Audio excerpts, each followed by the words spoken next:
nous voici donc en direct pour cette autre édition d'Appel sur le continent avec nous pour en parler notamment autour de cette question malienne. Docteur Modibo Mao Makalou Jari, finalement, vous êtes avec nous depuis Bamako. Bonsoir, bonjour, pardon, bienvenue. Bonsoir monsieur, je ne suis pas docteur, je suis MBA, Modibo Mao Makalou, économiste. D'accord.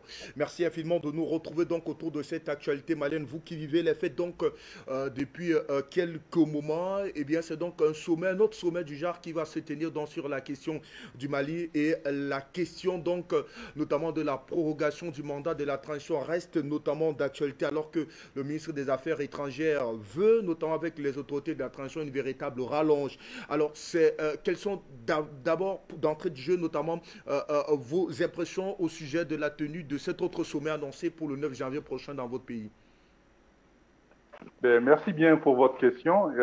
D'emblée, j'aimerais souligner que ce sera un sommet crucial pour le Mali et pour la transition, le processus de transitoire, car comme vous le savez, il y avait un ultimatum qui avait été fixé par la Communauté économique des États de l'Afrique de l'Ouest, CEDEAO, qui est une des communautés économiques régionales de l'Union africaine.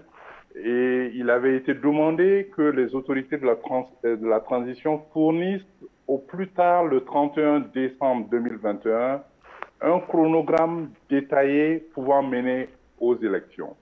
D'après ma compréhension, j'ai vu, il y avait quand même eu une lettre notamment qui avait été transmise à la conférence des chefs d'État et de gouvernement de la CEDEAO, qui est la plus haute instance de décision de la Communauté économique des États de l'Afrique de l'Ouest, lors de la réunion du 7 novembre, parce que le président de la transition avait quand même souligné qu'il serait impossible de tenir les élections dans les délais initiaux, c'est-à-dire le 27 février 2022. Donc la CEDEAO avait quand même intimé à Bamako et à la transition de fournir un chronogramme détaillé le 31 décembre 2021 au plus tard. C'est ce qui a été fait le 30 décembre parce que les autorités de la transition avaient jugé utile qu'il fallait que les Maliens se parlent entre eux et cela a été fait par des assises nationales sur la refondation qui ont été lancées le 11 décembre et qui ont été finalisées le 30 décembre 2021. Donc il y a un rapport final qui a été issu de ces assises nationales pour la refondation et qui, avec plusieurs centaines de recommandations, environ 500 recommandations, et je pense que c'est un projet de chronogramme qui a été soumis à la CEDEAO, parce que je pense, à mon avis, que c'est une base de discussion pouvant aller de 6 mois à 60 mois, c'est-à-dire de 6 mois à 5 ans. Mais je ne pense pas que les autorités aient demandé une rallonge de 5 années. Ce n'est pas mon avis. Je pense que c'est...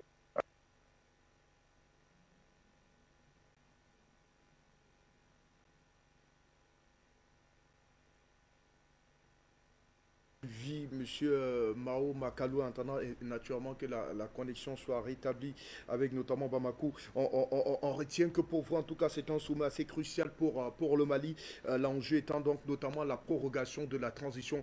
Et selon vous, l'idée d'avoir 5 années supplémentaires n'est pas assez précise, du moins, ne semble pas avoir gain de cause auprès des autorités de la CEDEAO.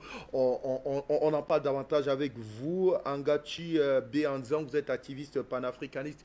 On vous accueille également dans le cadre de ce programme. Merci d'être là. Alors, c'est un sommet, on a suivi Modibo tout à l'heure. Pour lui, c'est un sommet de tous les enjeux pour la République malienne. Ça passera ou ça cassera parce qu'il faudra absolument faire des concessions. Votre réaction d'abord autour de ce sommet, très cher Abbé Béanzan, que nous retrouvons. Bienvenue une fois de plus. Salutations peuple africain et salutations peuple du monde. Alors, chers journalistes, vous savez, je vais être direct et franco avec vous. La CEDEAO de base c'est une organisation économique. Nous sommes d'accord. Comment se fait-il qu'une organisation qui est censée être une organisation économique se transforme aujourd'hui en une organisation politique? La CEDEAO n'a pas à mettre son nez dans les affaires politiques du Mali. Cette même CEDEAO, corrompue avec excès, où nous savons tous que la CEDEAO soutient toujours quand les dictateurs, les négriers qui sont ces présidents africains, falsifient la constitution, comme en Côte d'Ivoire, pour briguer des mandats illimités en Côte d'Ivoire, la CEDEAO n'a jamais sanctionné. Mais la CEDEAO sanctionne toujours des personnes qui ne les arrangent pas. Moi, je dis tout simplement que c'est les présidents ou c'est parce qu'on donne trop d'importance à la CEDEAO, qui est censée être une organisation économique, aujourd'hui dirigée, pilotée par l'impérialisme français et ses alliés, qui se transforme en espèce d'organisation politique pour mettre la pression sur les présidents patriotiques comme Assimi Goïta, qui veulent sortir le Mali, leur pays, des bourbiers de la France. Donc, rien que pour ça, moi je dis que le Mali ne doit même pas rendre des comptes à la CEDEAO. Tout ce qui est décision politique ne concerne pas la CEDEAO. La CEDEAO n'a pas à se mêler de ça. La CEDEAO est une organisation économique corrompue, qui n'arrange jamais, qui ne défend jamais les intérêts des populations africaines. La CEDEAO ne disait pas un mot quand des militaires puissants comme les Yadema dirigeaient le Togo. On n'a jamais vu la CEDEAO dire un mot. Quand Alpha Condé a modifié la constitution, la CEDEAO n'a pas réagi. Alors pourquoi là la CEDEAO, dirigée par un néolibéral, Nana Akufo, moi j'étais le premier à dire que ce monsieur n'était pas un panafricain, c'est l'ami intime direct de Macron-Poléon, le président français. Nana Akufo est un néolibéral. C'est lui qui veut faire rentrer Macron sur le marché anglophone. Comment on peut penser que ce monsieur, un corrompu comme Nana Akufo, allez au Ghana, demandez aux Ghanéens, et vous verrez, peut être un panafricain parce qu'il prend la tête de la CEDEAO.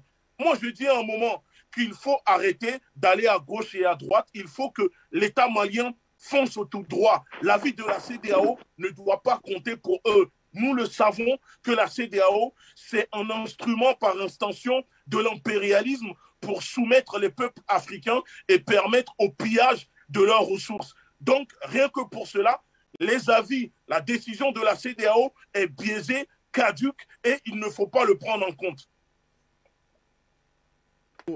Restons avec vous, très cher ami Béhanzin, puisque selon d'ailleurs les commentaires télévisés donc, de Abdoulaye Diop, il est désormais question de penser à une véritable prolongation donc, de cette transition sans laquelle eh bien, le travail fourni jusqu'ici par la transition militaire serait sans résultat aucun.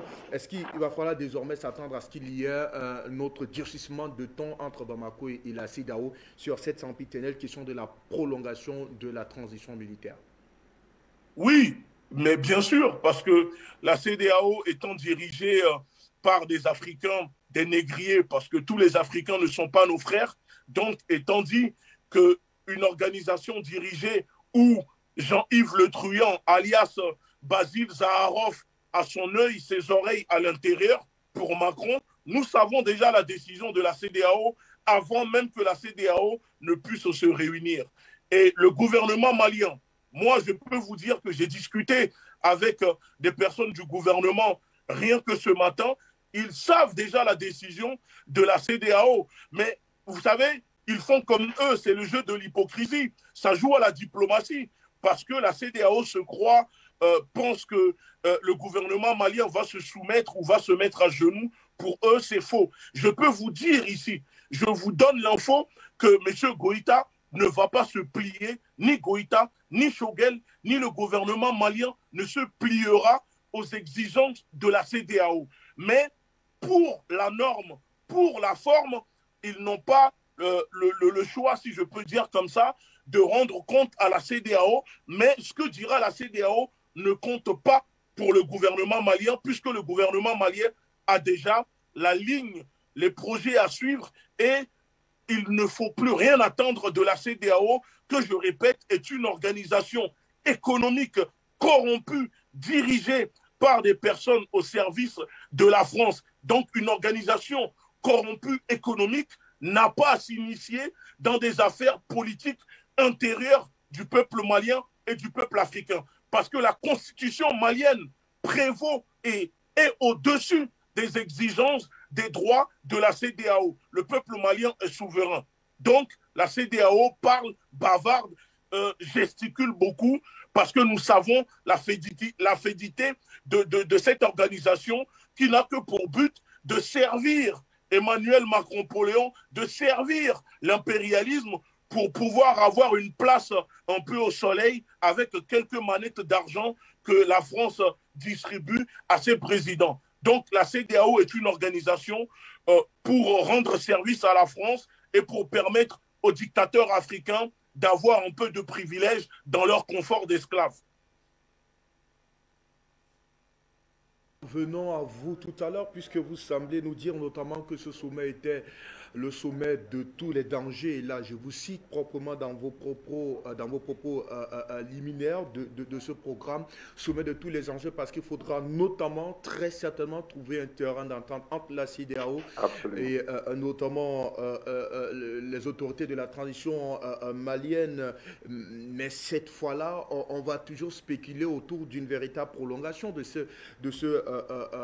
cette transition-là. Alors la même question, je vous la pose. Est-ce qu'on peut entrevoir un véritable terrain d'entente entre les autorités maliennes et la CEDEAO, ou alors il va falloir s'attendre à ce qu'au lendemain du 9 janvier, eh bien, que le ton durcisse davantage entre les autorités de la transition et la CEDEAO? Permettez-moi de clarifier quelques concepts par rapport à la CEDEAO, qui est la Communauté économique des États de l'Afrique de l'Ouest. Et comme je l'ai dit, c'est une des 8 communautés économiques régionales de l'Union africaine. Et la CEDEAO a des statuts. Donc quand vous intégrez cette organisation sous-régionale, vous devez, c'est d'abord signé par les chefs d'État, et ensuite c'est ratifié par les parlements de chaque pays. Donc pour le moment, il y a 15 pays au sein de la CEDEAO. Mais il y a eu quand même, la CEDEAO a évolué depuis 1975, notamment en 1991, il y a eu une déclaration des principes politiques qui a été adoptée par la CEDEAO pour demander quand même un appel à l'application des principes démocratiques dans les pays. Tous les pays l'ont signé, tous les pays de la CEDEAO l'ont ratifié. Et en 1993 aussi, il y a eu encore une autre révision du traité de Lagos qui a mis en place la CEDEAO. Et cette révision a fait de la CEDEAO une entité supranationale. Cela veut dire que les décisions communautaires sont au-delà des constitutions. Tous les pays ont signé, ont acté, et je pense que ça fait partie des règles du jeu pour appartenir à cette importante communauté économique régionale, donc qui a pour but non seulement de promouvoir le développement économique, mais aussi de promouvoir la stabilité politique et promouvoir la bonne gouvernance et la sanction de la prise anticonstitutionnelle du pouvoir. Donc, on peut parler des troisième mandats anticonstitutionnels, comme on peut parler de la prise illégale du pouvoir par les armes. Tout cela est bien inclus dans les principes démocratiques de 1991. Maintenant, pour revenir au sommet du 9 janvier 2022, vous savez, d'abord, le 16 janvier, au Mali, lorsqu'il y a eu le coup de force le 18 août 2020 contre le président Ibrahim Boubacar Keïta, il y a eu des concertations nationales au Mali, au terme desquelles une charte de la transition a été adoptée par les Maliens eux-mêmes. Et ce sont les autorités de la transition qui ont publié dans le journal officiel la charte de la transition et qui disait que la transition allait faire 18 mois. Je crois qu'initialement, c'est 24 mois qui avaient été demandés et la CEDEAO avait demandé 12 mois. Donc, la poire a été coupée en deux et on est tombé sur 18 mois. Donc, c'est ce qui était convenu. Lors de l'investiture du président de la transition, lors du deuxième coup de force en mai 2021, il a réitéré, vous pouvez regarder la cérémonie d'investiture, il a dit que il s'engage à respecter ce qui est dans la charte. La transition allait aller jusqu'à 18 mois. Moi, ce que je pense, on ne pourra pas tenir des élections à date échue. C'est-à-dire, le 27 février 2022, ce ne serait pas possible, humainement, logistiquement, de tenir des élections, parce que vous savez, le Mali traverse une crise multiforme en ce moment. Elle est politique, elle est sociale, elle est économique, elle est sanitaire, elle est sociale. Donc, et puis, il y a 2/3 du territoire qui sont quand même sujets à une insécurité rampante, endémique. Donc, il est difficile de tenir des élections immédiatement. Mais je pense que ce projet de proposition d'un chronogramme va être discuté sur ce qui peut être fait. À mon avis, les réformes sont de deux ordres. Elles sont ou conjoncturelles, ça veut dire ce qu'on peut faire immédiatement et à court terme, et les réformes structurelles qu'on peut faire à moyen et long terme. Une transition n'a pas vocation à tout faire parce qu'un mandat, c'est 60 mois, c'est 5 ans. Et une transition ne doit pas durer le temps d'un mandat. Les transitions les plus courtes sont toujours les meilleures. Je pense qu'il va falloir évaluer ce qui a été fait sous cette transition et voir ce qui reste à faire et trouver un délai raisonnable pour que nous puissions tenir des élections. Mais je veux dire une chose, il ne faut pas tenir des élections pour tenir des élections. Moi, je ne suis ni politique, je ne suis ni d'un mouvement, je suis un indépendant, je suis un économiste et je ne milite dans aucun mouvement ni parti politique par ailleurs. Mais ce que je puis dire, c'est que le facteur de succès de cette transition, ce serait la qualité des élections à venir. Si cette transition arrive à la fin de la transition, à organiser des élections libres, démocratiques, apaisées et transparentes, je pense que nous aurions réussi notre pari. Tout le monde doit soutenir cette transition, mais elle n'est pas appelée à s'éterniser au pouvoir. Donc, gardons la tête froide, voyons ce qui est souhaitable et voyons ce qui est réalisable.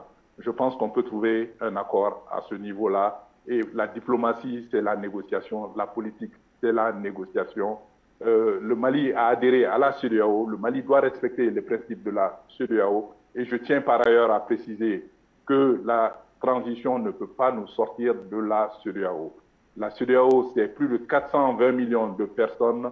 Le Mali ne représente que 5% de la population de la CEDEAO. Et le Mali ne représente que 2,5% de la richesse de la CEDEAO. Il y a 15 pays dans la CEDEAO. Le Mali a la 5e économie.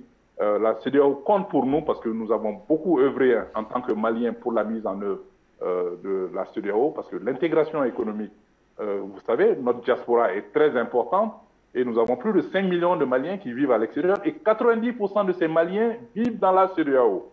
Donc la CEDEAO est très importante pour nous et je pense que nous sommes aussi importants pour la CEDEAO. Mais soyons raisonnables. Le Mali est un pays enclavé qui doit travailler avec ses voisins dans la communauté africaine comme les pères de l'indépendance l'ont quand même souhaité. Et je pense qu'il va falloir trouver un terrain d'entente, s'asseoir, discuter sérieusement et tenir les engagements de part et d'autre. Alors, Monsieur Mao Makalu, quand vous le dites si bien, il faudra véritablement que, en tout cas, vous en appelez à la responsabilité des uns des autres autour donc, de cet enjeu qui est assez colossal. Notamment, il s'agit de l'histoire, de la vie et même de la survie de toute une nation. Et restant davantage autour donc de ce sillage-là, puisque, je le réitère, vous l'avez dit, la rencontre de dimanche prochain sera assez capitale d'ailleurs pour cette transition-là, parce qu'il faudra notamment tenter vraisemblablement de convaincre davantage la CEDEAO pour une rallonge notamment de cette transition. Et on le sait, vous l'avez si bien dit dans votre seconde prise de position, eh bien, il y a question davantage pour la transition de s'éterniser au pouvoir, mais il y a une question assez structurante qu'il faudra absolument résoudre, celle notamment de la question de la sécurisation d'abord de ce territoire-là, avant de passer notamment à une quelconque élection présidentielle qui devrait être en principe une élection qui va prendre en considération toutes les aspirations, notamment des peuples maliens. Et cette question, je voulais poser tout à l'heure, est-ce que vous avez l'impression, le sentiment que la CEDEAO avec la junte vont finalement finir par accorder leur violon dimanche prochain? Il me semble, vous savez, il y a le président Goodluck qui est, Jonathan, qui est le médiateur de la CEDEAO, qui est attendu à Bamako demain, mercredi 5 janvier 2022. Il va venir s'entretenir avec les autorités de la transition, mais aussi avec les forces vives. Parce que, vous savez, toutes les assises nationales dont je vous ai parlé ont servi à quand même promouvoir le dialogue entre les Maliens, mais tout le monde n'a pas participé aux assises, même si elles se sont tenues au niveau locaux, au niveau communaux, au niveau régionaux, et finalement, la phase finale s'est tenue dans la capitale. Mais il y a environ plusieurs milliers de délégués qui ont participé, et il me semble que environ un peu moins de 100 000 personnes ont été consultées, mais vous savez, il y a 21 millions de Maliens. Nous n'allons pas obtenir l'unanimisme autour des questions. Je pense que le plus important, c'est que les gens se parlent, que les différentes parties se parlent. Comme je l'ai dit, en principe, une transition ne doit pas comporter une majorité et une opposition. Et ceux qui ont décidé, les forces vives, les partis politiques, les associations, la société civile qui a décidé de ne pas participer aux assises parce qu'elle pensait que le processus ne serait pas transparent ni inclusif et que ça allait aboutir à une prolongation de la transition, ont été reçus par le président de la transition en novembre.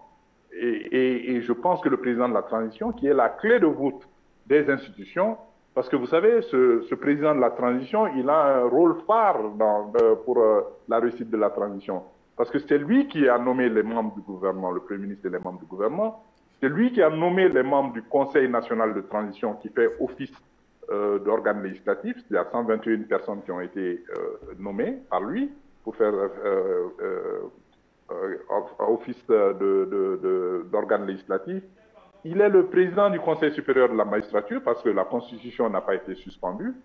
Et il est aussi le chef suprême des armées. Donc, c'est lui qui doit discuter, faire en sorte que le dialogue ne soit pas rompu. Parce que quand le dialogue est rompu, nous allons rentrer dans l'affrontement. Il ne faut pas que la transition ait un front interne d'abord et ensuite un front externe, parce que cela ne va pas nous permettre de sortir de cette crise multidimensionnelle que notre pays traverse depuis 2012. Il y a eu le préalable quand on a demandé au président Matoumane Touré, qui était à la fin de son mandat, de démissionner à la faveur d'un coup d'État. À l'époque, moi j'étais le conseiller d'Amatoumane, j'ai dit Touré dit à Tété, j'ai dit qu'on allait ouvrir la boîte de Pandore et créer un précédent. Et maintenant, Ibrahim Boubacar Keïta, dont j'étais le conseiller économique aussi, a été amené à démissionner, un second coup de force, près de 8 ans après. Donc il y a un problème. Notre démocratie qui est en place depuis juin 1992, car comme vous le savez, le président Alpha Oumar Konaté a été le premier président démocratiquement élu dans notre pays, qui a mis en place la Troisième République. Il a été le seul à faire 2 mandats consécutifs. Notre démocratie, je pense qu'il ne faut pas jeter le bébé avec l'eau du bain, mais la démocratie malienne est malade. Nous avons un problème de gouvernance.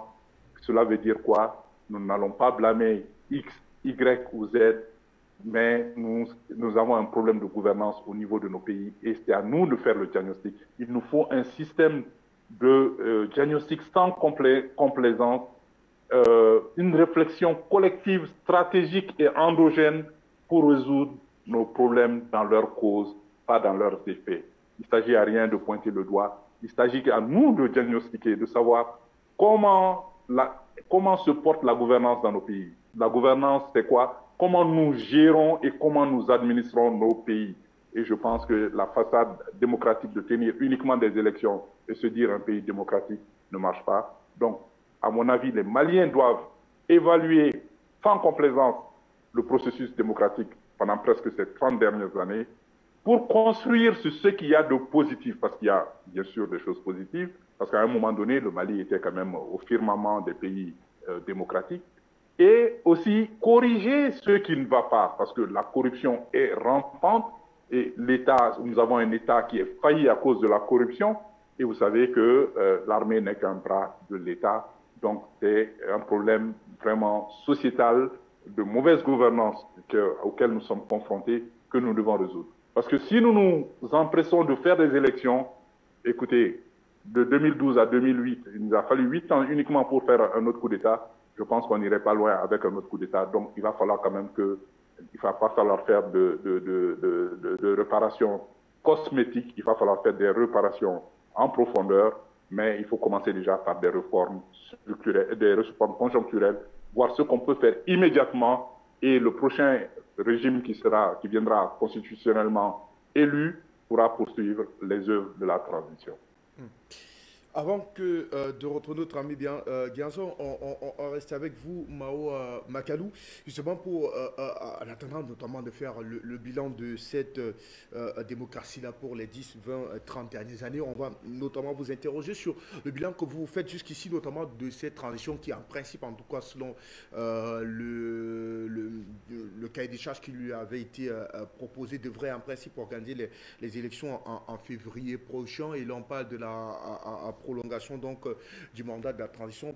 Est-ce qu'au vu de ce qui est fait par cette transition, notamment ces assises que vous avez évoquées tout à l'heure, mais notamment un certain nombre d'actions sur le terrain, sur place à Bamako, afin notamment de permettre de renforcer notamment la cohésion nationale, mais surtout d'éradiquer définitivement notamment on va dire que ce terrorisme assez galopant. Alors, quel bilan, vous, particulièrement, faites-vous notamment de la gestion des affaires courantes de la transition jusqu'ici? Vous savez, la transition s'est passée en 2 phases. D'abord, nous avons eu un premier président de la transition et un premier ministre qui ont été mis en place, je pense, en septembre 2020. Et ensuite, en mai, les 2 têtes de l'exécutif ont été changées. Et la transition, maintenant, actuelle, il y a un nouveau président de transition, un nouveau premier ministre, un nouveau gouvernement. Donc, cela fait que nous avons perdu quand même quelques mois avec les 18 mois, soit.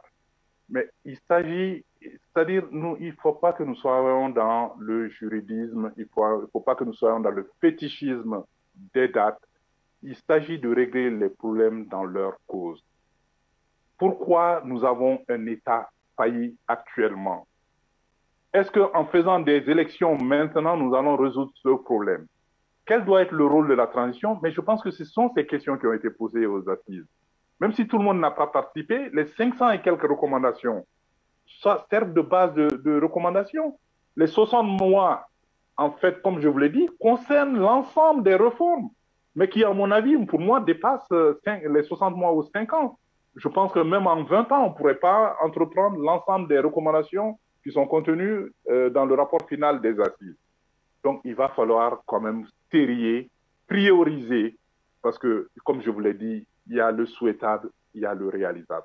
Et une transition n'est pas faite pour durer, parce qu'il y a un problème de légitimisation, de légitimité, et il y a un problème de légalité. Et puis, nous avons des acteurs politiques qui l'attendent, et nous voulons, aux partis politiques de concourir pour le... On vous revient, M. Mao Makalou, le temps justement de prendre cet appelant qui nous bouscule depuis un moment. C'est Abou qui nous appelle depuis l'Angleterre. Abou, nous vous écoutons. Bienvenue, bonsoir. Bonsoir, Monsieur Fabrice Indom.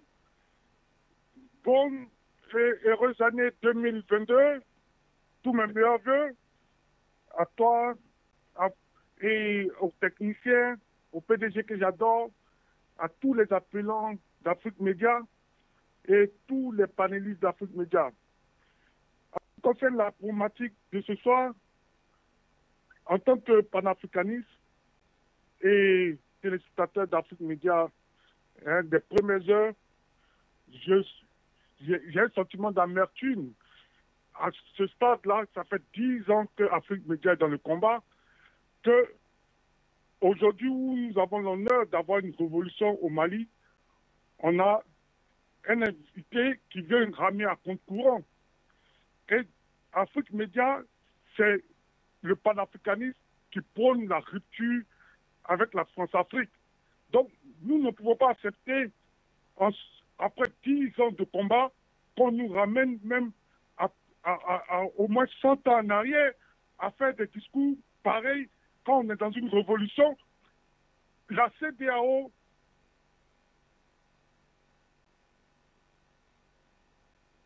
on a vu quand Alassane Dramane Ouattara a violé la Constitution pour le 3e mandat. On a vu le comportement de la CEDEAO après la crise électorale en Côte d'Ivoire. La CEDEAO n'a jamais réglé un conflit si ce n'est pas que pour les questions d'élection. Et on nous fait un récital d'une CEDEAO qui serait crédible, qu'on doit respecter. Mais la CEDEAO n'a aucune respectabilité parce que on juge une entité par les pas qu'elle mène, les actions qu'elle mène. On ne fait pas un jugement de valeur à la CEDEAO. La CEDEAO, oui, c'est un rassemblement de nations. Hein? Si elle travaillait pour le bon compte des Africains, on allait dire que oui, elle a sa raison d'être. Mais nous nous basons sur les faits. Depuis que la CEDEAO est CEDEAO, est-ce que votre invité peut nous décrire les actes concrets que la CEDEAO a menés dans l'intérêt de l'Afrique? Contre les forces CFA, zéro. Contre pour un truc comme la santé, on a vu dernièrement, Covid, la CEDEAO nous a protégés en rien. Alors que les Africains ne sont même pas contaminés et les Africains ont des solutions africaines. La CEDEAO s'est jamais levée pour promouvoir une solution interne africaine. La CEDEAO a fait quelle promotion de la paix en Afrique? On a vu les agissements de la CEDEAO. La CEDEAO est prompte à constituer des armées quand il s'agit d'un problème électoral, une question d'élection ou bien d'alternance à la tête du pouvoir. Mais quand les djihadistes attaquent les pays africains, où la CEDEAO, où est cette armée qu'on est prompt à mettre en place, où elle est pour défendre les Africains? Quand les djihadistes étaient en train de tuer les militaires maliens, où la CEDEAO est rasée des villages entiers,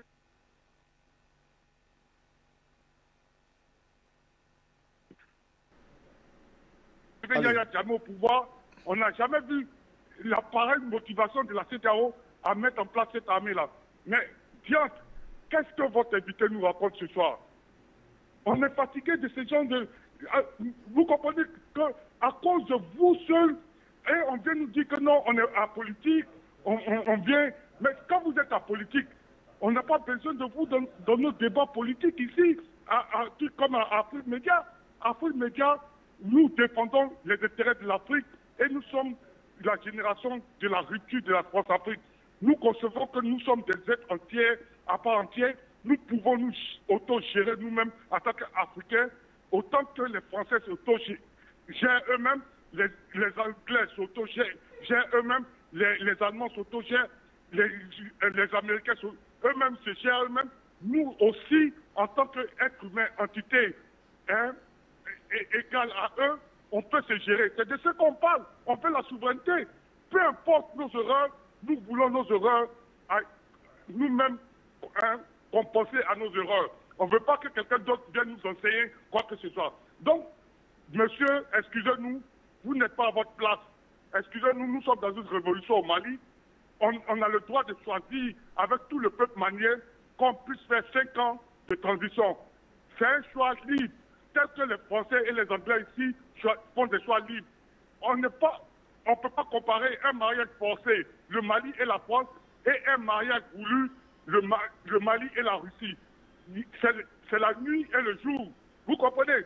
C'est la lumière et l'obscurité. Donc, c'est les ténèbres et tout comme on appelle ça même, le paradis. Donc, on ne peut pas faire de comparaison entre la coopération française et puis la coopération russie. Si c'est ce que vous êtes venu défendre, vous êtes mal barré parce que la révolution au Mali a pris. On vous a bien compris à bout depuis l'Angleterre. On va certainement rester. Est-ce que nous avons un appelant? Adrien, avant peut-être que de donner la parole à Bianzin qui est avec nous sur via Zoom. Est-ce qu'on a un autre appelant, Adrien? Alors, nous prenons cette fois la direction de l'Écosse. Bonsoir, messieurs, bienvenue. Bonsoir, merci beaucoup, Call Center. Je salue tous vos invités, M. Bianzan, et puis celui que vous avez invité sur le Zoom. Je vais donner mon petit point de vue. Moi, je pense que il faut qu'on évite un peu de faire le sabotage. Je m'excuse pour votre invité, mais quand je l'entends discourir, c'est comme quelqu'un qui est au service du Quai d'Orsay et qui veut jouer les autocrates de Paris pour donner une leçon de démocratie. Moi, je vais vous dire, excusez-moi d'avoir ce gros mot, je dis shit démocratie. Monsieur Assimi Goïta, il doit faire exactly like Mr. Jerry Rawlings au Ghana quand il avait pris le pouvoir pour la deuxième fois parce qu'il est parti, il est revenu et il a dressé le Ghana de sorte qu'aujourd'hui ce pays est respecté. Il a même très avancé, on dit pays émergent. Le Mali a un gros problème. Le Mali a été en fait lobotomisé par la France, a fait de ce pays une sorte de main-d'œuvre pour Paris, et puis abruti un peuple, les empêcher d'avancer intellectuellement, c'est ça en français. Et puis, comme ça, ils ont toujours un président qui place, et puis ils ont toujours le temps de faire ce qu'ils vont faire. Si aujourd'hui, les circonstances ont permis que M. Assimi Goïta prenne les rênes du pays et que, même s'il y avait eu des accords de, comme vous avez dit dans votre propos, que les chartes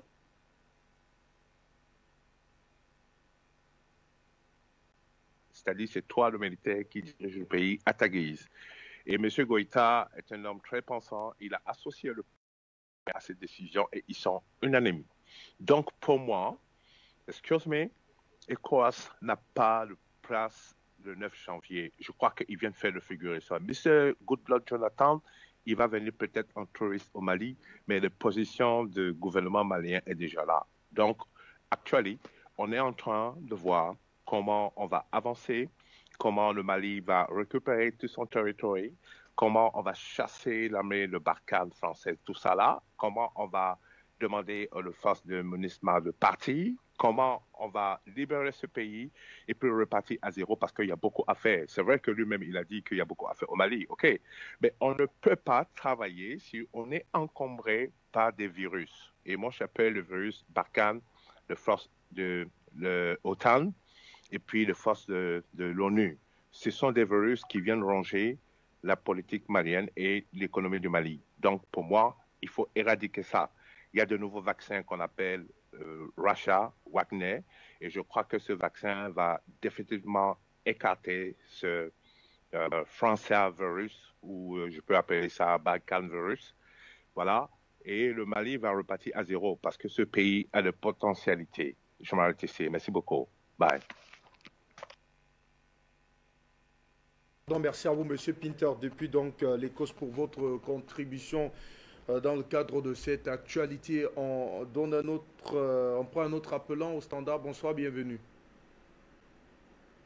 Oui, allô, bonsoir. Nous vous écoutons. Bienvenue, très cher ami. Oui, merci. Oh, ok. Exprimez-vous, nous vous écoutons. Bienvenue. Ok, oui, ok. D'accord, bonjour. Oui, pour réagir par rapport aux propos de votre invité, voilà, qui a parlé tout à l'heure, Monsieur Makalou, et je voudrais m'inscrire en faux par rapport à son analyse, parce que je pense que le Mali n'a pas besoin de toutes ces analyses qu'il est en train de faire. Je pense qu'aujourd'hui, le Mali a besoin de sérénité, faire confiance à son chef, qui est le colonel Assimi Goïta, pour pouvoir avancer afin qu'on puisse sortir de cette crise et ne pas se laisser perturber par la CEDEAO qui manifestement joue à un autre jeu autre que les intérêts des peuples africains. Donc, Monsieur Makalou, je pense que vos arguments, tout ça, ce n'est pas dans ce contexte, ça ne tient pas. On est dans un contexte exceptionnel, dans un cas urgent et exceptionnel. Donc, on n'a pas besoin de jouer aux démocrates. Voilà. Il faut laisser les Maliens. Le peuple malien a décidé de donner 5 ans à la transition pour assurer la sécurité. Alors, gardez vos raisonnements de démocratie, tout ça, dans un autre contexte, quand peut-être dans 5 ans, 10 ans, quand tout sera pacifié, que vous voudrez être président, là, vous pourrez venir avec ce raisonnement. Mais ne venez pas embrouiller les Maliens avec ces raisonnements. Merci beaucoup, Afrique Média. Votre contribution, nous restons au standard. Un autre appelant, Jean, depuis les États-Unis. Bonsoir, Jean. Jean, vous nous appelez depuis les États-Unis. Bonjour, bienvenue.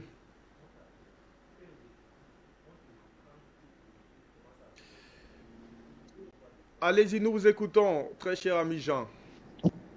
Merci. Bonne année 2022, Fabrice, à tous les journalistes d'Afrique Média et à tous les techniciens. Et du courage, beaucoup d'énergie pour la bataille. Alors, je salue vos invités, Béhanzin, et l'économiste malien. L'économiste malien qui a été conseiller de beaucoup de présidents maliens. Et pourtant, le Mali est malade. Pas de malgouvernance.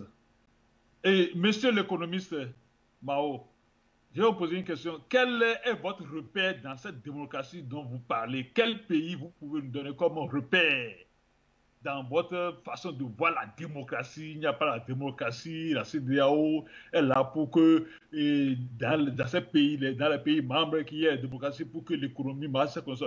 Quel pays donnez-vous comme référence? Pays en Afrique ou bien à l'extérieur? Si c'est l'Amérique, il faut oublier. Si c'est l'Europe, aucun pays en Europe. Si c'est la Côte d'Ivoire, il faut oublier ça. Alors, je ne sais pas quel pays vous donnez comme exemple de démocratie dont vous parlez là actuellement. Alors, quand vous parlez de démocratie, il faut tenir compte de votre histoire, de l'histoire du Mali. Quand vous parlez de démocratie, ce n'est pas quelque chose, ce n'est pas comme une formule mathématique et qu'on transporte, qu'on peut utiliser en Amérique, dans mon village, dans n'importe quel pays sur la terre. Non. Il faut tenir compte des réalités du terrain. Quand vous parlez de démocratie, il faut tenir compte des réalités du terrain. C'est pourquoi en Amérique, ici, quand vous parlez de démocratie, quand vous parlez de démocratie, c'est différent de ce que vous pensez comme démocratie. Alors, si vous êtes là en tant qu'économiste et conseiller économique de certains présidents qui ont échoué, et vous nous expliquez aujourd'hui que oui, c'est comme ça. Non, nous, sincèrement, on vous voit déjà comme... peut-être que votre compréhension est dans l'autre état, dans un autre état. Dans quel état? Parce que nous savons aujourd'hui que la CEDEAO est pris par les francs-maçons, les fainéants maçonniques, des gens qui ne veulent pas réfléchir, les gens qui ne veulent pas penser. Hein, leur culture, les gens qui ne veulent pas penser dans leur culture, dans leur langue, dans leur façon, dans leur tradition, dans leur façon de vivre. Et ils aiment épouser la tradition européenne, luciférienne et ses consorts comme habitude. Et on parle de démocratie, CEDEAO. Vraiment, c'est pitié. Parce que c'est un harcèlement. La CEDEAO n'a rien à dicter au Mali. Compte tenu de la situation actuelle, soyons réels, soyons réalistes, mes frères et sœurs. Pourquoi vous marchez, pourquoi vous avez les langues de bois? Regardez l'occupation du territoire malien par la France et ses alliés qui pillent. Mais vous ne voyez pas cela? Vous n'en parlez pas. On utilise les bras maçonniques de la sous-région pour faire croire. De toutes les façons, nous savons que dans cette année, préparez vos pays, surtout économiquement, parce qu'ils ne vont pas vous laisser passer, surtout économiquement, préparez vos pays. Tu es économiste, il faut repenser l'économie dans votre tradition malienne, dans votre localité, pour que votre localité vous... Sinon, si vous pensez prendre le repère des Européens dans cette économie-là, dans cette économie plutôt-là, vous allez être perdu complètement. Oh, ils vont vous chamboler dans la mer. Alors, sincèrement, nous demandons à nos frères et sœurs qui sont dans ces groupes maçonniques, il est temps de se réveiller. Il est temps de revenir. Il est temps de sortir de cette obscurité, de cette masturbation du cerveau qu'on vous fait sur le temps. Il est aujourd'hui impossible que ce qu'on vous promet soit réel. Vous ne pouvez pas aller vivre en Amérique, en Occident, avec votre argent. Non, ce n'est pas possible. On va vous tuer. Ça, soyez-en sûrs. Si vous voulez sauver votre vie, restez en Afrique. Ce que vous avez, ramenez-les en Afrique et construisez votre pays. C'est mieux. Alors, la CEDEAO n'a rien à dire au Mali, sincèrement. N'a rien à dire au Mali. Que la transition dure 5 ans, 10 ans, peu importe. Ce n'est pas ce qui nous importe aujourd'hui. Nous ne sommes pas dans une cour de démocratie. Nous sommes dans une cour de sécurité, de dignité humaine. Alors, ces raisonnements ne marchent plus aujourd'hui. Sorry. Que Dieu bénisse, nous sommes en guerre contre la France et ses alliés. Merci. C'est nous qui vous remercions. On va prendre ce dernier appelant pour cette première séquence avant que de vous retrouver, Béhanzin, pour avoir cette impression, notamment autour donc, du rôle que joue notamment cette CEDEAO dans cette sous-région-là. Alors, nous restons au standard pour prendre ce dernier appelant. Bonsoir, bienvenue. Bonsoir, mon cher frère Fabrice. Je vous souhaite une bonne année et je vous remercie, vous et les équipes de la régie, de m'accueillir une fois de plus à la maison. C'est Delphin de Gitega. Je retransmets mes salutations à mon cher frère Béhanzin, ainsi qu'à l'ensemble des téléspectateurs et téléspectatrices. J'appelle, au début, je n'avais pas prévu d'intervenir. Je voulais laisser la parole à d'autres. Mais en écoutant Monsieur Makoulou, je crois, j'espère que je n'ai pas gâté son nom, et je me suis dit qu'il fallait que j'intervienne et je viens donner de la force à ceux qui m'ont précédé. Monsieur Makoulou est encore dans des concepts soi-disant démocratiques. D'ailleurs, il l'a dit lui-même que c'est un ex-conseiller d'Ibeka. Et je vais vous parler franchement, monsieur Ibeka, je vais rester poli. Du côté du Burundi, est vu comme un nègre de maison. Ce monsieur irrespectueux vis-à-vis de ses frères et sœurs maliens, mais aussi vis-à-vis de l'ensemble de l'Afrique, a osé aller pleurnicher, chialer à Paris parce que des gens avaient été tués soi-disant par Daesh. Mais qu'en est-il de tous ces Maliens et toutes ces Maliennes qui sont massacrés depuis les années 60 jusqu'à aujourd'hui? Si on avait écouté des gens comme monsieur Makoulou, le Burundi aujourd'hui ne serait pas l'unique pays africain qui s'est rendu indépendant de ce bullshit qu'est la CPI. Nous serions encore dans des discussions sans fin, Arusha 1, 2, 3, 24, 25, 35, 40. Non, ça ne marche plus comme ça. Du moins, si vous voulez être un véritable État souverain, vous devez mettre, et je félicite, je suis ravi de voir Goïta aux affaires, notre père, Shogel Maïga. Le discours semblable à celui de M. Makoulou doit être négligé. Je ne le vise pas lui, personnellement, je ne le connais pas, je le rencontre ce soir, mais ce type de raisonnement doit disparaître de l'ensemble de la zone CFA. Qui là est se hasarder à conseiller de cette manière, M. Touadéra? Je ne pense pas qu'il va rester longtemps à Bangui. Donc, je l'invite à rehausser son niveau d'analyse, parce que là, il est en train, passez-moi le terme, de nous ennuyer, comme c'était le cas il y a 5, 7 ans, quand des gens nous appelaient et osaient nous dire que M. Ouattara, encore un nègre de maison, est un démocrate. Non. Bon, Afrique Média a cette tradition de donner la parole et la possibilité à chacun de s'exprimer, mais il ne faut pas nous faire entendre des propos qui nous ramènent en arrière. On a besoin de propos qui nous font avancer. Donc, Afrique Média, le monde c'est nous. Je vous restitue le micro.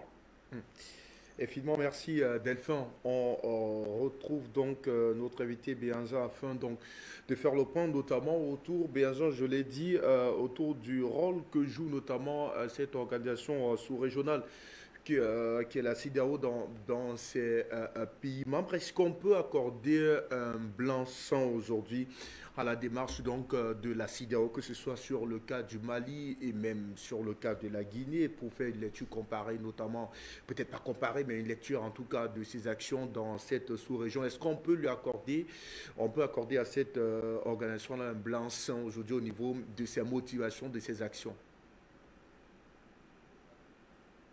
de répondre à votre question, s'il vous plaît. Permettez-moi de répondre à M. Makoulou au nom de la confrérie des frères panafricains et de la Ligue de défense noire africaine. Tout d'abord, vous savez, chez nous, Makoulou veut dire Makoulo, ça veut dire je vais mourir. Peut-être ce monsieur n'a c'est pas Makalou, c'est pas Makoulou, c'est Makalou. Ah ok, c'est Makalou. Ah, alors, oui, Makalou. Je suis désolé, mais voilà. monsieur Makalou, le pseudo-économiste, vous parlez comme un portier de la France et de la CEDEAO. J'ai noté que vous avez dit que le Mali doit respecter les règles de la CEDEAO. Mais la CEDEAO ne respecte pas les droits et les libertés fondamentales des populations. Mais vous venez ici avec votre costume dire que vous êtes économiste et vous demandez au peuple de respecter une organisation corrompue au lieu d'appeler la CEDEAO à respecter les peuples. Je suis désolé, mais ça sent un discours pro-France. Quand je vous écoute, j'ai l'impression que vous avez quand même contribué à la destruction du Mali, parce que vous avez servi Ibeka, vous avez servi un autre président. Si vous étiez économiste, qu'est-ce que Ibeka a produit comme économie au Mali avant sa chute? Zéro, nada. Donc, quand vous dites qu'il faut respecter les règles de la CEDEAO, je suis désolé, le Mali est un État souverain indépendant. D'accord? Donc, nous n'avons plus le temps d'écouter des infidèles qui ont servi l'intérêt des dictateurs africains et qui ont échoué et qui reviennent pour se recycler sur Afrique Média, nous jouer les titres, les pseudo-économistes. Moi, je ne suis pas un économiste. Et si demain, je deviens économiste, je suis désolé, je ne vais pas tenir un discours comme vous. Je ne dirais pas que j'ai du respect pour vous. Je dirais plutôt que nous sommes dans une lutte où on n'a plus le droit d'avoir la pitié. On ne peut plus être dans la miséricordieux avec des gens qui veulent saboter la lutte que nous sommes en train de faire. Vous avez tenu un discours de baudruche, berlu, en venant nous dire qu'il faut respecter les droits de la CEDEAO. Désolé, monsieur, mais si vous êtes un berlu, ce n'est pas notre problème, mais ne venez pas, s'il vous plaît, saboter cette lutte. Vous faites partie de ceux qui ont vendu les pays africains. Votre génération, des pseudo-intellectuels, pseudo-experts économistes financiers, c'est vous qui avez vendu le Mali, c'est vous qui avez vendu les terres africaines à la France. Et aujourd'hui, vous osez venir ici sur le plateau d'Afrique Média nous dire qu'on doit respecter la CEDEAO alors que la CEDEAO ne respecte pas les libertés des populations africaines. Vous étiez où quand la CEDEAO fermait les yeux sur les mandats d'Alassane Ouattara? Vous étiez où? Et vous et la CEDEAO quand les gens sont morts parce qu'ils sortent au dehors pour demander le départ des présidents qui les tuent? On ne vous voit pas, monsieur l'économiste. Donc, si vous avez la frousse aujourd'hui et que la frousse s'empare de vous et vous venez ici sur Afrique Média en apoplésie nous dire le Mali, Goïta doit respecter, vous êtes resté au pouvoir 10 ans avec votre Ibeka. Vous avez fait quoi, monsieur? J'étais au Mali, même pas vous avez construit 10 km de route. Les ponts qui sont à Bamako, c'était des ponts construits par ATT. Qu'est-ce que Ibeka a construit économiquement au Mali? Zéro, monsieur. Donc je suis désolé, là c'est une insulte. Je suis désolé, je ne peux pas participer à ce débat et vous venez comme ça offenser la mémoire, toute une population, toute une jeunesse aujourd'hui qui ne veut plus de cette soumission. Vous aimez la colonisation, vous aimez être dans la servitude volontaire, vous nous parlez de démocratie. Le Mali avait la démocratie, ici en France, les femmes n'avaient même pas le droit de sortir dehors sans leur mari. De quelle démocratie vous parlez, monsieur? C'est facile de tropicaliser les concepts occidentaux, les paradigmes occidentaux pour venir le vendre aux Maliens. Cette démocratie que vous prônez ne fonctionne plus au Mali, donc il faut le respecter. Le peuple a décidé que la prolongation de la transition soit de 6 mois à 5 ans, il faut le respecter. Pas d'élection dans un pays divisé en deux. C'est votre ami, votre camarade, votre frère Ibeka qui a permis aujourd'hui à la destruction du Mali. Et vous étiez à côté de lui en tant qu'économiste. Vous étiez à côté de lui. Avez-vous démissionné quand il était en train de vendre le Mali à Yves Le Drian? Non. Avez-vous démissionné quand il vendait les passeports biométriques maliens au fils de Yves Le Drian? Non. Donc, monsieur, je suis désolé, mais venez pas nous endormir ici. C'est vraiment une lutte vitale aujourd'hui pour le peuple. La CEDEAO n'a pas de leçon à donner aux Maliens parce que la CEDEAO elle-même ne respecte pas le droit des populations africaines. Ça, c'était pour vous répondre. Ensuite, concernant monsieur le journaliste, non, je suis désolé, la CEDEAO n'a plus rien à dire. Je le répète, la CEDEAO est une organisation corrompue. Du moment qu'une organisation est corrompue, on ne peut plus prendre cette organisation comme un exemple, comme modèle. La CEDEAO vient ici dire à Goïta que Goïta doit respecter ce qu'il a dit. Mais ça fait combien de temps que la CEDEAO ne respecte plus ses paroles, ses propositions, ses règlements qu'elle-même elle a fait voter au sein de la CEDEAO? Pourquoi la CEDEAO n'a pas demandé à M. Ouattara en Côte d'Ivoire de quitter le pouvoir? Et pourquoi c'est à Goïta que la CEDEAO veut absolument s'en prendre? Tout simplement parce que M. Goïta, les deux patriotes et M. Choguel ne sont pas là pour lécher les bottes de la CEDEAO, ne sont pas là pour se coucher en se transformant en tapis rouge pour la CEDEAO. Donc la CEDEAO essaye de mettre la pression. Mais j'étais au Mali, je l'ai dit au colonel, occupez-vous du peuple malien. Nous, les panafricanistes, nous allons nous occuper de la CEDEAO. Ici, en Europe, l'Union européenne, vous prenez les pays qui font partie de l'Union européenne, c'est un exemple.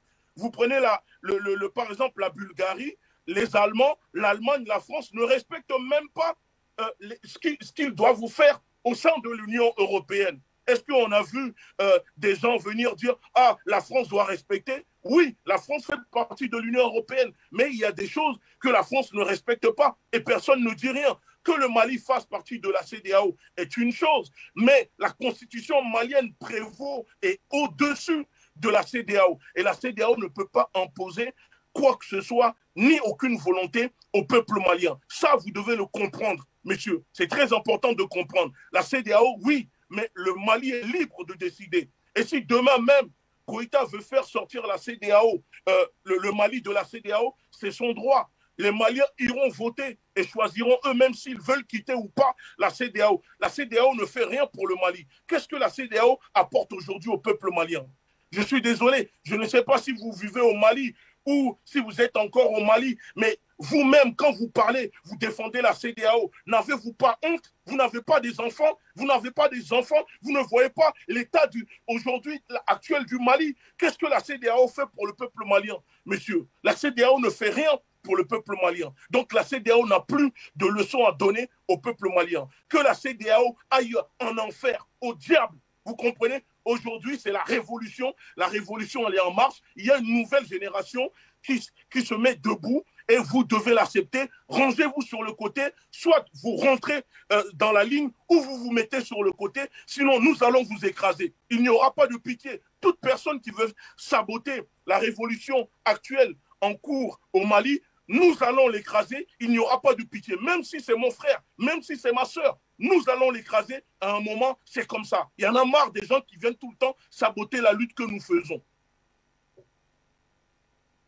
Restons davantage avec vous, Béanger, notamment, on vous demandera certainement de vous calmer. On comprend votre sainte colère, notamment autour d'un certain nombre de faits, mais nous restons sur un plateau assez sérieux, donc on va être vraisemblablement assez courtois pour nous permettre, monsieur, de lui d'évoluer. On va certainement, avant peut-être que de vous revenir, monsieur Makalou, on a bien suivi la colère des uns et des autres, notamment sur vos prises de position qui n'ont pas certainement harangué un certain nombre de panafricanistes qui pensent notamment qu'il faille privilégier dans le contexte malien, on va dire, l'intérêt supérieur de la nation. Le Mali, on l'a vu, plusieurs élections se sont succédées dans votre pays, mais que de coups d'État. Aujourd'hui, on a en face de nous, notamment un gouvernement de transition qui veut tout remettre à plat pour tenter de reconstruire. Est-ce qu'au nom de la reconstruction, notamment de cette nation qui vous est et nous est si chère, on ne peut pas taire et faire taire un certain nombre de concepts qui n'ont vraisemblablement rien construit jusqu'ici, notamment celui de la démocratie et autres, j'en passe. L'occasion certainement pour vous de peut-être mieux repréciser votre argumentaire si jamais vos propos ont été travestis par, durant cette séquence, monsieur Makalou. Nous donnons la parole. Mauriac disait que quand les gens ont tort, ils s'expriment plus fort. Moi, je ne vais pas crier, je ne vais pas chanter, je ne vais pas danser, je ne vais insulter personne. Mais je vais vous dire, moi, je suis l'héritier de Modibo Keïta, je suis l'héritier de Kwame Nkrumah, je suis l'héritier de Sékou Touré, toutes des personnes que je vénère et dont j'essaie de suivre les pas. Vous savez, Karl Marx disait que quand l'histoire a tendance à se répéter deux fois. La première fois comme une tragédie, la seconde fois comme une farce. J'espère que ce n'est pas ce qui va arriver à mon pays. La Fédération du Mali, le président Modibo a toujours voulu que l'Afrique soit unie. Parce qu'elle s'est dit que c'est ensemble que nous pourrons avancer. Donc c'est comme ça que la Fédération du Mali a été créée. Et malheureusement, ça a été une tentative qui n'a pas réussi, évidemment, pour des raisons que l'on sait. Et le Mali a été isolé et nous avons vécu le calvaire pendant la Première République qui a abouti à l'effondrement du premier régime socialiste au Mali, la Première République sous Modibo Keïta. Mais moi, je suis un modibiste. Et Nkrumah a dit « l'Afrique doit s'unir ou périr ». C'est ça la vérité. Moi, je suis pour la ZLECAf, je suis pour la CEDEAO, je suis pour l'Union africaine, je suis pour l'agenda 2063.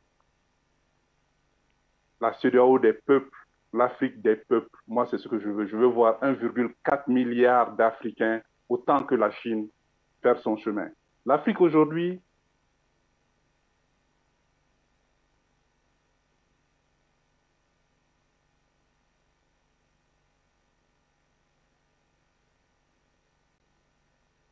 Makalou qui voulait certainement apporter certaines précisions, notamment autour comment être. Nathan, est-ce qu'on va rester à Bamako alors prendre Bianzan? C'est un jeune frère, qui est très intelligent, qui a choisi de soumettre à la CEDEAO une proposition de calendrier. Mais il fallait lui, ceux qui pensent qu'il ne devrait pas le remettre, ils n'ont qu'à le dire à Goïta. Moi, je n'ai rien à voir avec la CEDEAO, je ne travaille pas avec la CEDEAO, je n'ai rien à voir avec la CEDEAO. J'ai dit ce qui est écrit dans les statuts de la CEDEAO. Je n'ai jamais mentionné la France, je n'ai jamais parlé de colonialisme, je n'ai jamais parlé d'autre chose. J'ai juste expliqué que la CEDEAO et le Mali devraient s'entendre, mais seulement après un processus de dialogue intermalien. Et c'est ce qui a lieu, et j'ai dit que le président Goïta, qui est la clé de voûte des institutions, devrait renforcer ce dialogue intermalien, car la solution ne peut être que malienne. Personne ne viendra sauver le Mali en dehors des Maliens. C'est ce que j'ai dit. Mais qu'est-ce que je fais pour mériter toutes ces insultes, ces mots grossiers, Moi, je suis dans le débat d'idées. Moi, je ne suis pas grossier, je n'insulte personne. Je ne lève pas le ton, je donne des arguments. De la discussion jaillit la lumière, disait Confucius. Mais pourquoi les Africains ne peuvent pas parler sans insulter, sans accuser les gens de quoi que ce soit? Les gens ne me connaissent pas. Ils se permettent de porter des jugements sur moi. Moi, je ne les connais pas, je ne vais pas porter de jugement sur eux. Est-ce que ce que j'ai dit, la déclaration des principes politiques, ça existe ou pas au sein de la CEDEAO? Est-ce que le principe de supranationalité n'existe pas au sein de la CEDEAO? Est-ce que ce ne sont pas les chefs d'État qui signent et les parlements qui ratifient les statuts de la CEDEAO? Est-ce que le Mali peut sortir de la CEDEAO sous la transition? Le Mali ne peut pas. Le Mali est un pays souverain. Moi, je l'ai dit l'autre jour. Je l'ai dit par rapport à quand on a parlé de la coopération russe. J'ai été le premier à dire que la coopération russe nous a servi ici pendant 60 ans. Le premier vice-président de l'Union des républiques socialistes soviétiques est venu au Mali en 1961, une semaine après que le président Modibo Keïta ait demandé le départ des troupes françaises. Ce sont les soviétiques qui ont fait l'armée malienne, qui était l'une des plus puissantes jusqu'en 91. Le Mali a le droit d'avoir les partenaires que le Mali souhaite. Et c'est ce principe que j'ai défendu.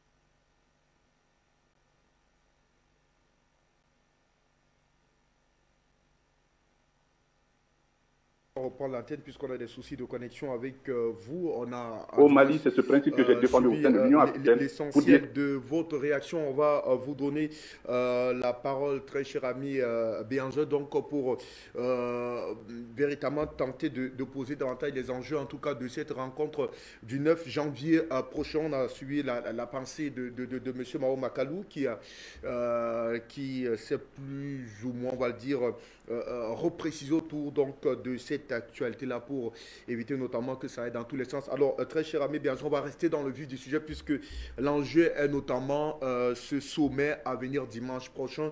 Et d'ailleurs, il a dit, c'est un sommet de tous les enjeux. L'enjeu ici, il s'agira notamment de voir comment travailler vraisemblablement pour l'accompagnement de cette transition puisque la population, le peuple malien veut davantage de cette transition qui a montré beaucoup plus des signes de gage de souveraineté, mais surtout d'intégrité, très cher Béanzin.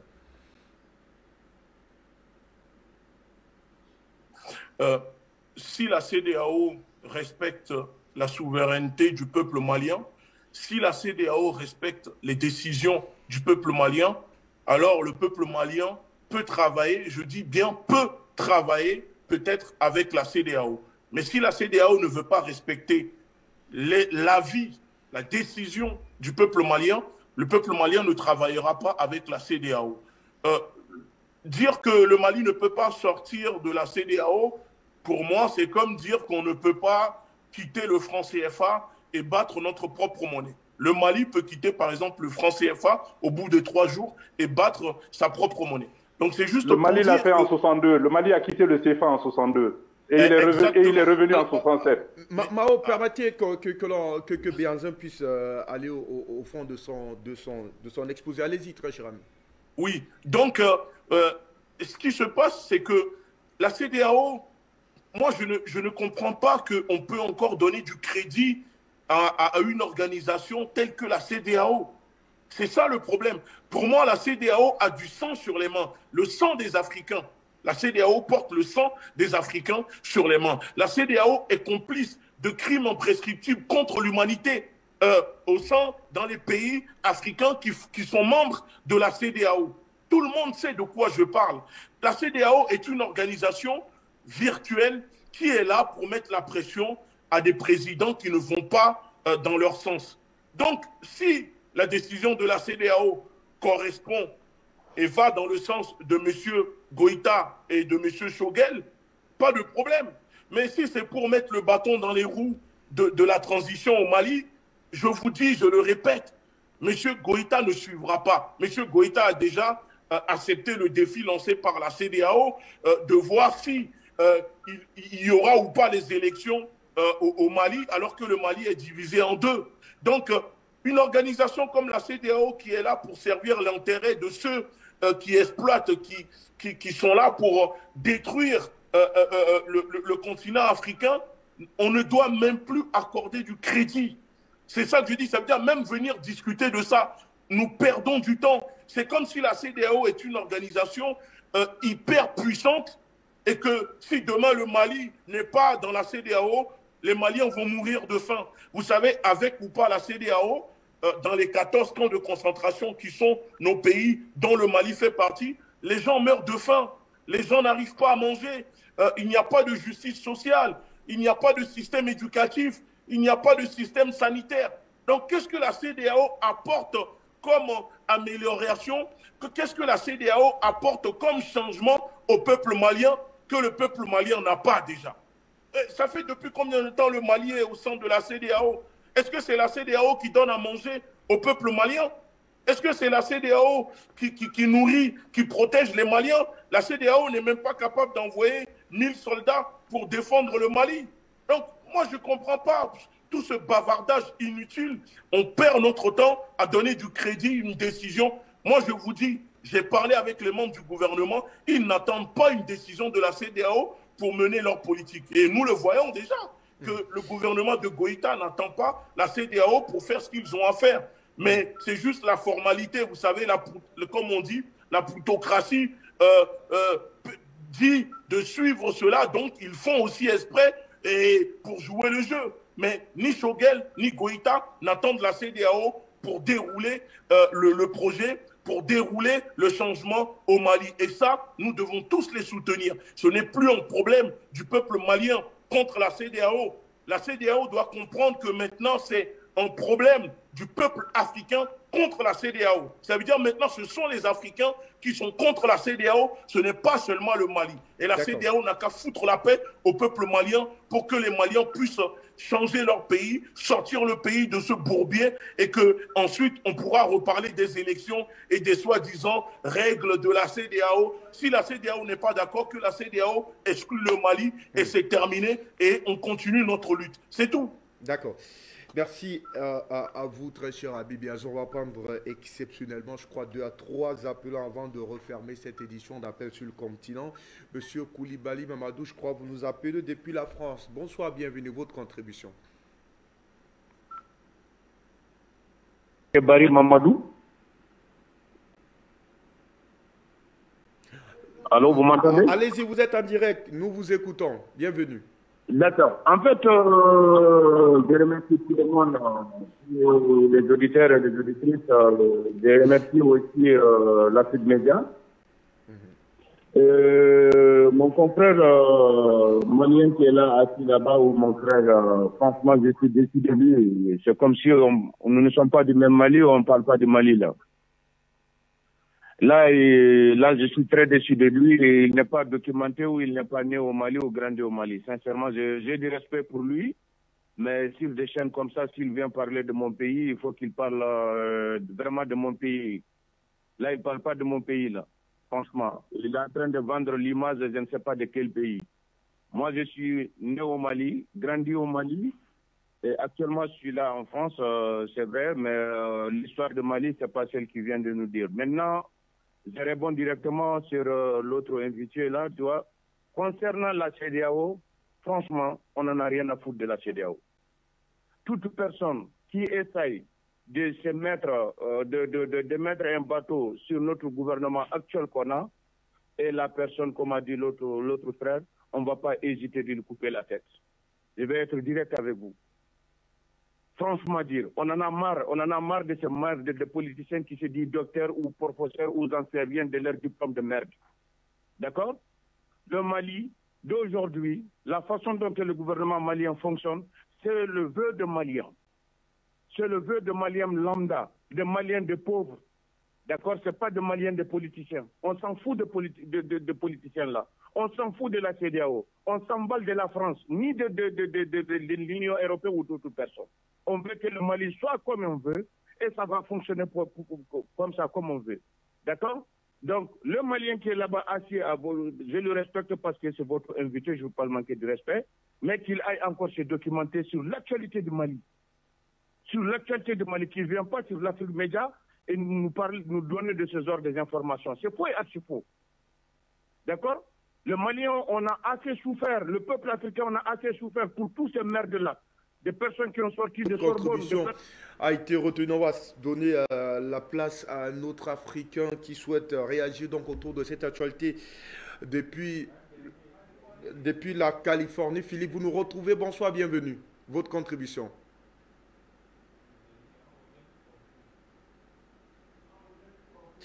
Philippe, nous vous retrouvons. Bonsoir, bienvenue. Allô? Vous êtes en direct, Philippe, depuis la Californie. Nous vous recevons. Bienvenue.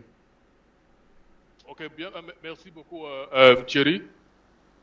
Merci au Monsieur Call Center. Merci à vos invités.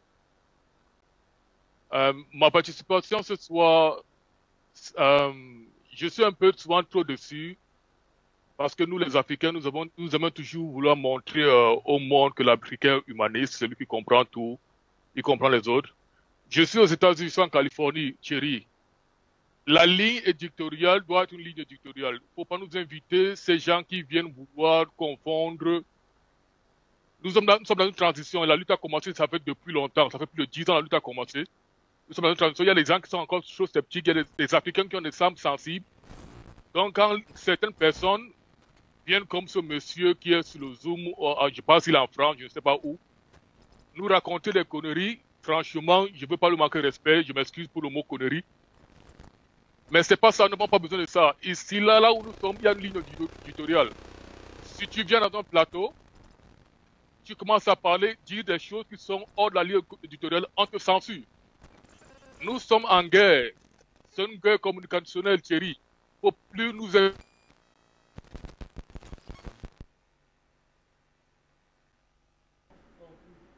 Allez, merci à vous, très cher monsieur, pour votre contribution. Philippe, depuis donc la Californie, merci infiniment à monsieur Mao Makalu qui nous accompagne. On n'aura certainement pas le temps de faire un dernier tour de table. Merci infiniment à vous, Béanzin.